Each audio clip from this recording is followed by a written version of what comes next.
Hello दोस्तों, मेरा नाम सी ए ब्रिजमल लावनिया है। आज का जो वीडियो है वो है नोटिस के बारे में कि इनकम टैक्स में क्या क्या नोटिस आते हैं। तो अगर आपको कोई अभी तक कोई इनकम टैक्स से नोटिस आया है या फिर अगर आपने रिटर्न फाइल करते हो और अभी तक आपको नोटिस नहीं आया है तो भी आपको ये वीडियो देखना चाहिए। बिकॉज ये वीडियो में मैं आपको कितने इनकम टैक्स के नोटिस हैं जो इंडिविजुअल पर्सनस को आते हैं, जैसे हम जैसे सैलरीड पर्सन हैं उनको ये रिटर्न्स जो सैलरी वाले पर्सन रहते हैं या फिर बिजनेस वाले पर्सन रहते हैं, ओके, जो उनको कौन से टाइप के नोटिस आ जाते हैं इनकम टैक्स से, उसके बारे में हम लोग थोड़ा सा आज जानने का कोशिश करेंगे। सो स्टार्ट करते वीडियो स्टार्ट करने से पहले मैं आपको ना इनकम टैक्स रिटर्न के बारे में बता देता हूँ कि इनकम टैक्स रिटर्न में हम लोग कौन से return income tax type of return हम लोग फाइल करते हैं। सो सबसे पहले तो हम लोग रिटर्न फाइल करते हैं 139(1) के अंडर, जो कि हम लोग ओरिजिनल रिटर्न बोलते हैं, जो हम लोग before due date return file करते हैं। ओके, इस देन दूसरा जो रिटर्न होता है वो होता है 139(4) के अंदर, जो बिलेटेड रिटर्न फाइल होता है, बेसिकली ड्यू डेट के बाद, जिसके अंदर हम लोगों को 234F मतलब लेट फाइलिंग, जो बिलेटेड फाइलिंग रहता है उसका पेनल्टी लगता है, और 234A के अंदर इंटरेस्ट लगता है अगर टैक्स पेएबल कुछ होता है तो। तीसरा जो रिटर्न है वो है 139(5), जो हम लोग रिवाइज रिटर्न बोलते हैं उसको।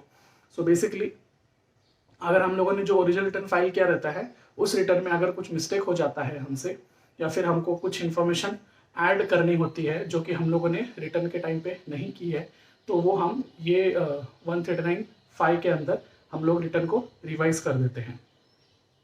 देन ये तीन तो नॉर्मल हम फाइल करते हैं। देन उसके बाद ये नोटिस वाले स्टार्ट हो जाता है कि ये रिटर्न फाइल हो गया।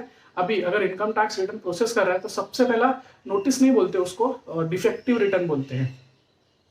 139(9) सबसेक्शन 9, इसके अंदर क्या होता है कि अगर आपने रिटर्न कोई फाइल कर दिया है पहले, 131 हो, 4 हो, 5 हो, उसके अंदर रिटर्न फाइल कर दिया है और वो रिटर्न ई वेरीफाई नहीं हुआ है या फिर कोई और रीजन की वजह से डिफेक्ट हो जाता है, मतलब वो रिटर्न इनवैलिड हो जाता है, तो वो आपको इनकम टैक्स से रिस्पॉन्ड आता है कि ये रिटर्न डिफेक्ट हो गया है, इसको आप करेक्ट कर लो। तो 139(9) के अंदर हम लोगों को उसको रिस्पॉन्ड करना पड़ता है, जो रिटर्न्स है हम लोगों ने पहले जो सेक्शन में फाइल किए हुए हैं।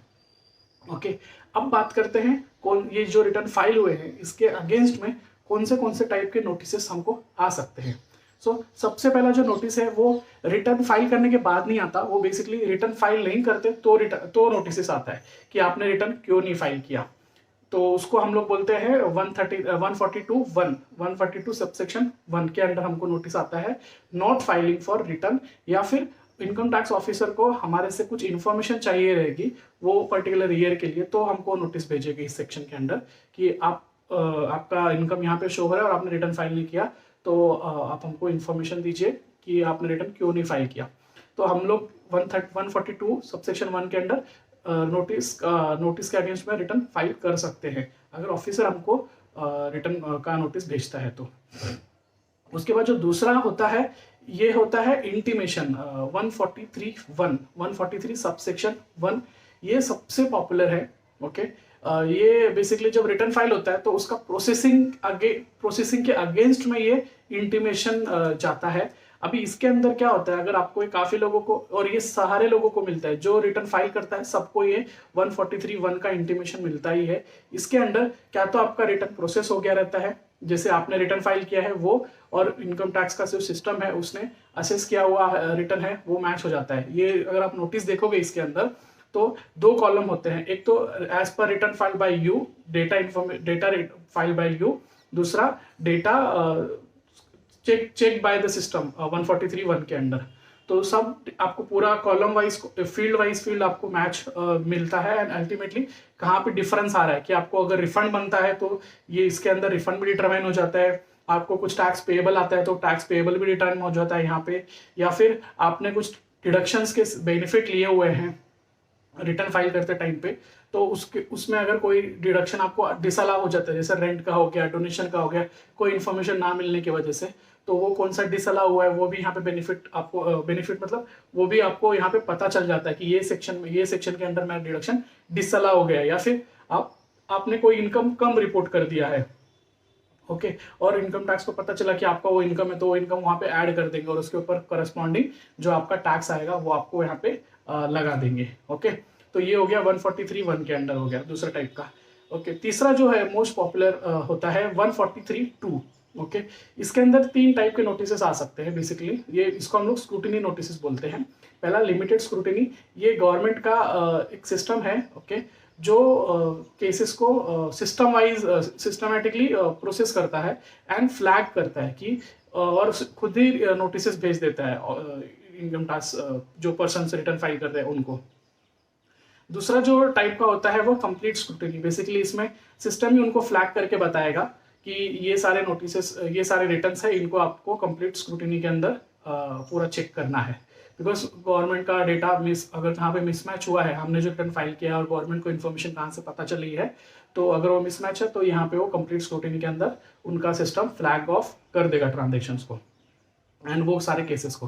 देन तीसरा होता है मैनुअल स्क्रूटिनी। ये basically income tax officer random basis पे कुछ फाइल सिलेक्ट करते हैं जिनका वो स्क्रूटिनी पूरा करते हैं 143 सबसेक्शन 2 के अंदर। ये तीसरा टाइप का मोस्ट पॉपुलर नोटिस हो गया। देन इसको हम लोग रिस्पॉन्ड करना चाहिए with in 6 month of financial year जिसमें हम लोग ने रिटर्न फाइल किया है। इसका टाइमलाइन है, ये नोटिस कब तक वो भेज सकते हैं। सो विद इन 6 मंथ है फाइनेंशियल ईयर, वो कौन सा फाइनेंशियल ईयर जिसका आपने फाइल किया उसी का नहीं, जिस फाइनेंशियल ईयर में आपने रिटर्न फाइल किया।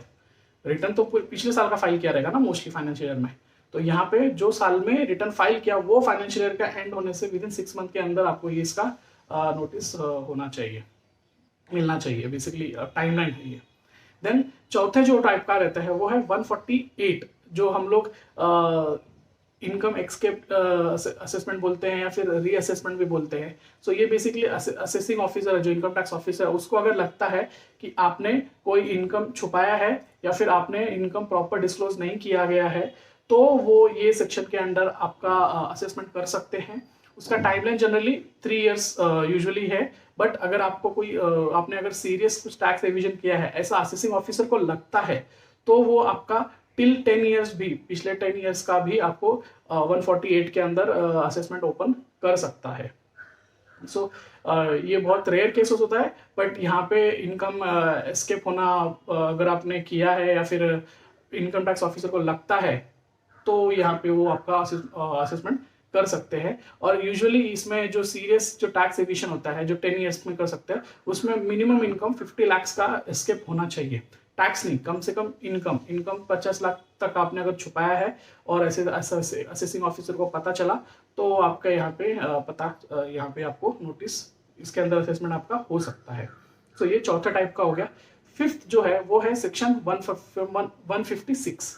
ओके, नोटिस अंडर डिमांड, मतलब बेसिकली हम लोग डिमांड नोटिस बोलते हैं इसको। सो इसमें क्या होता है कि आपने जो 143 जो मैंने ऊपर बताया, इंटीमेशन के अंदर आया कुछ टैक्स पेबल आया, आपने चलो वो पे कर दिया। ओके, जो टैक्स आया सपोज उन्होंने डिटरमाइन किया, तो वो आपने वो टैक्स पे कर दिया। अब लेकिन यहाँ पे क्या होता है, सिर्फ टैक्स पे करना नहीं होता है। इस 156 के अंदर आपको जो डिमांड नोटिस है वो आपको टैक्स के लिए भी आ सकता है अगर आपने टैक्स पे नहीं किया, आपको इंटरेस्ट के लिए भी आ सकता है अगर आपने उस पर अगर इंटरेस्ट भी नहीं पे किया है। यूजुअली हमको 1% 234A के अंदर इंटरेस्ट लगता है, तो वो भी आ सकता है यहाँ पे। दूसरा, आपको कोई पेनल्टी वगैरह लगाया है असेसिंग ऑफिसर ने, वो पेनल्टी का भी डिमांड नोटिस आ सकता है यहाँ पे।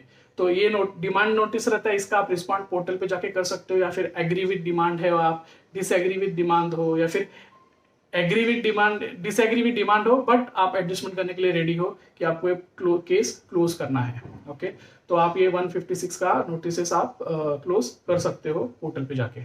उसके बाद 6 टाइप का नोटिस है, वो है section 245 adjustment against refund. Okay, basically क्या होता है, मैं आपको एक केस समझा देता हूँ इसके अंदर एग्जांपल लेके कि आपका कुछ तो 156 के अंदर डिमांड नोटिस आया हुआ था कि पिछले साल का आपने टैक्स पे कर दिया बट इंटरेस्ट पे नहीं किया है। ओके, या फिर कुछ पेनल्टी लगाया हुआ आपने पे नहीं किया और आपने उसको रिस्पॉन्ड नहीं किया है, आपने उसको छोड़ दिया है ऐसे ही कि देखते हैं क्या होगा। देन आपने नेक्स्ट ईयर में रिटर्न फाइल किया जिसमें आपको रिफंड डिटरमाइन हुआ कि आपको सपोज आपका नोटिस का जो आउटस्टैंडिंग डिमांड था वो है 10,000 रुपीज, और आपको रिफंड का ये साल में, ये करंट ईयर का बोल रहा हूँ, फॉर एग्जांपल आपने रिटर्न फाइल किया और इसमें आपको रिफंड है 20,000 का एग्जांपल लेते हैं। तो गवर्नमेंट के पास पहले आपको 10,000 देना था, अभी गवर्नमेंट से आप 20,000 रिफंड ले रहे हो, तो वो सेक्शन 245 के अंडर क्या करेगा, आपको वो नोटिस भेजेगा कि आपका जो 20,000 रुपीज़ ये साल का है, ये मैं पिछले साल के 10,000 जो मुझे आपको डिमांड पे करना है उसके सामने मैं एडजस्ट कर रहा हूँ। और इसका यूजुअली आपको 30 डेज का टाइम देता है रिस्पॉन्ड करने का। डिमांड नोटिस भी आपको 30 डेज का टाइम मिलता है। आपको अगर 30 डेज में अगर आपने ये इसका रिस्पॉन्ड नहीं किया, उसका आंसर नहीं किया, तो वो ऑटोमेटिकली 245 के अंदर आपका जो रिफंड है वो 20,000 से रिड्यूस करके 10,000 माइनस कर लेगा और बैलेंस जो आपको है वो आपको यहाँ पे रिफंड प्रोसेस हो जाता है। तो यूजुअली बहुत लोगों को कभी कभी ऐसा होता है कि उनको रिफंड है कोई साल में, बट अगर वो बोलते हैं कि मेरे को रिफंड नहीं मिला है, तो यूजुअली वो 245 के अंदर उन्होंने एडजस्ट कर लिया है और वो टाइम पे आपने भी ध्यान नहीं दिया है ये चीज़ का। तो ये भी चीज़ें ध्यान रखो।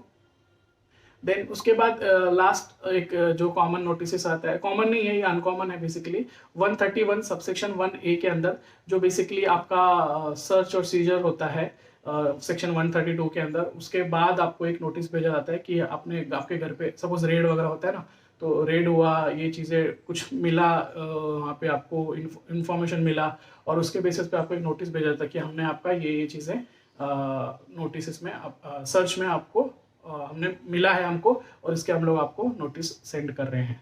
तो ये कॉमन टाइप के नोटिस हो गए जो इंडिविजुअल्स को आ सकते हैं। अगर आपको कोई भी नोटिस आता है, यूजुअली आपको पोर्टल पे जाके रिस्पॉन्ड करना होता है। इसका बेसिक चीज़ें मैं आपको बताता हूँ कैसे, छोटा छोटा चीज़ आप ध्यान में रखो। पहला तो आपका कॉन्टैक्ट डिटेल्स आपका इनकम टैक्स पोर्टल पे आप अपडेट करके रखो, मोबाइल नंबर है, email ID, primary contact detail it should be yours.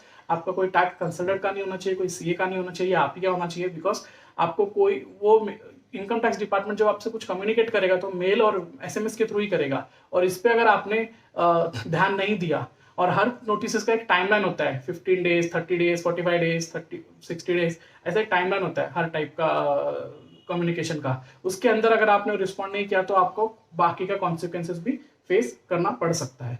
तो आप कॉन्टैक्ट डिटेल अपडेट करके रखिए, और जब भी आप रिटर्न फाइल करते हो एवरी मंथ या फिर 2 मंथ 3 मंथ के बाद एक रिव्यू कर लीजिए कि आप इनकम टैक्स में जब आप लॉग इन करते हो ना, तो उसमें एक मेन्यू है जहाँ पे आपको फॉर योर एक्शन और फॉर योर इन्फॉर्मेशन का सेक्शन रहता है। वहाँ पे अगर आप जाओगे तो आपको पता चल जाता है कि गवर्नमेंट जो इनकम टैक्स डिपार्टमेंट है उसने आपसे कुछ कम्युनिकेशन किया है और आपके साइड से कुछ एक्शन पेंडिंग है आपके इनकम टैक्स पोर्टल पे, या फिर उन्होंने कुछ प्रोसेसिंग किया है जो वो आपके इन्फॉर्मेशन के लिए रखे हैं कि this is for your information.